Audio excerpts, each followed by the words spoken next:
bahwasanya dalam kehidupan Islam ada salah satu pembahasan, ada salah satu bab, bahwasanya di dalam Islam itu ada pembatal-pembatal keislaman yang menyebabkan seseorang itu terperosok di dalam kekufuran dan bisa terperosok di dalam kesyirikan.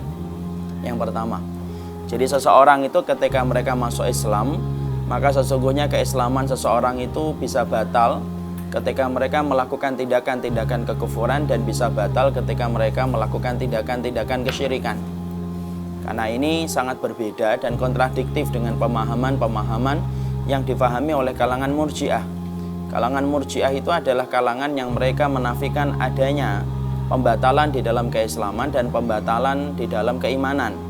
Jadi mereka menganggap selama manusia itu mereka masih sholat dan masih dalam keadaan mengucapkan syahadat, maka apapun perbuatan yang dia lakukan maka tidak akan membahayakan perbuatan itu terhadap keimanan.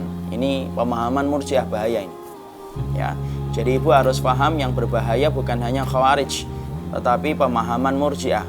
Saya tidak ngerti hari ini kenapa gelombang kajian itu selalu membahas tentang Khawarij, itu tidak pernah sama sekali menyediakan porsi di dalam pembahasan tentang Murji'ah. Padahal Murji'ah itu bahayanya sangat lebih berbahaya daripada bahayanya orang Yahudi, dikatakan oleh para salaful ummah. Maka di antara pokok ajaran orang-orang Murji'ah itu apa?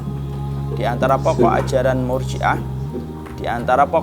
Murji'ah itu adalah mereka senantiasa meyakini bahwasanya manusia ketika mereka telah mengucapkan syahadat, maka tidak ada satupun perbuatan yang mampu membatalkan syahadatnya. Syukur.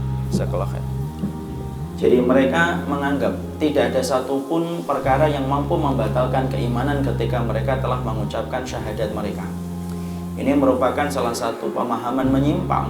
Padahal di dalam Islam ada pembatal yang bisa menjatuhkan seseorang di dalam keimanan dan bisa menyebabkan batalnya seseorang dari keislaman.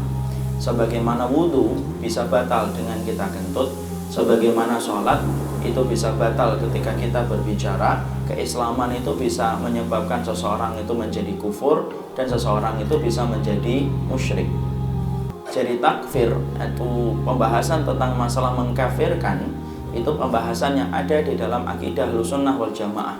Karena dengan mengkafirkan, batasan tegas keislaman itu akan terjaga ketika ada vonis takfir dan vonis yaitu adalah meletakkan mana yang musyrik dan mana yang tidak musyrik.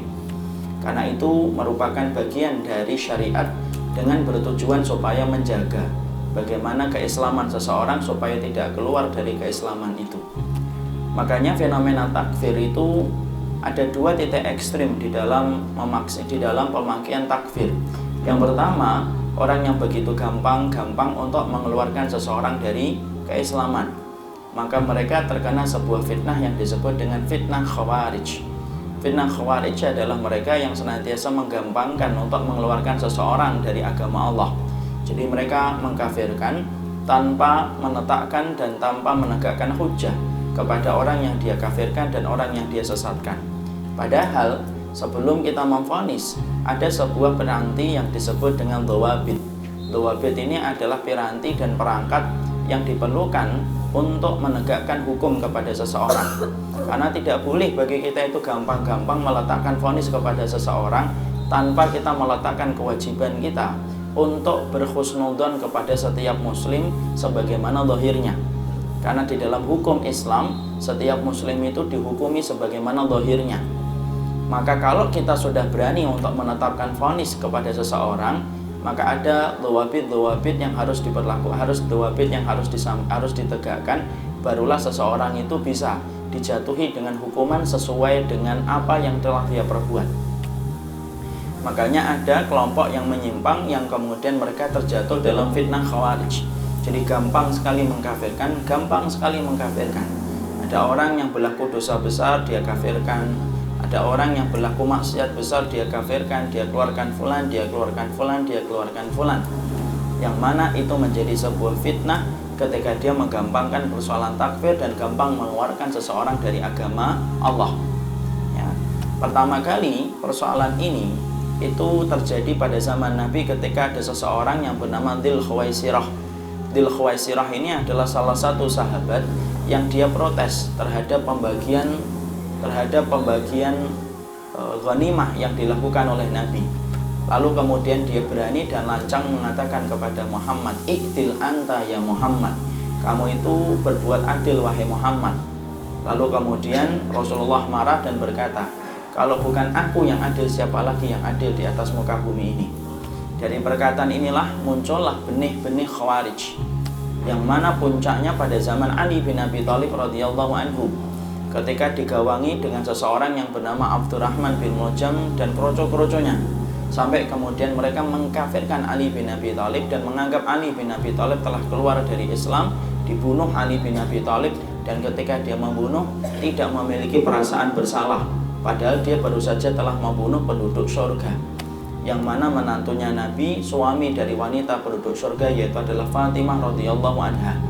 Dibunuhnya pada peristiwa habis sholat, dan ketika dibunuh maka sesungguhnya Abdurrahman bin Muljam ini dalam keadaan yang betul-betul tidak merasa bersalah. Ciri khasnya orang Khawarij adalah orang yang ahli ibadahnya lebih daripada kaum muslimin secara umum. Bacaan Qur'annya kita tidak akan pernah sama dengan bacaan Qur'annya orang-orang Khawarij. Ya, salatnya kita tidak akan pernah mampu menandingi bagaimana salatnya orang Khawarij. Takutnya kita tidak sama dengan takutnya orang Khawarij kepada Allah Subhanahu wa taala. Tapi kalau sudah bicara tentang kehormatan orang, maka dia kafirkan dengan begitu gampangnya tanpa menegakkan piranti-piranti yang ada di dalam Ahlus Sunnah. Piranti itu banyak. Apa itu pirantinya? Saya tidak menerangkan semuanya karena kalau diterangkan akan menjadi daurah khusus ini. Anda juga bisa mengunjungi Facebook kami di facebook.com/amanahinsanmadani atau bisa tonton kami di youtube.com/sahabatyamima dan follow Twitter kami di twitter.com/@sahabat_yamima. Sahabat Yamima, peduli dan memahami.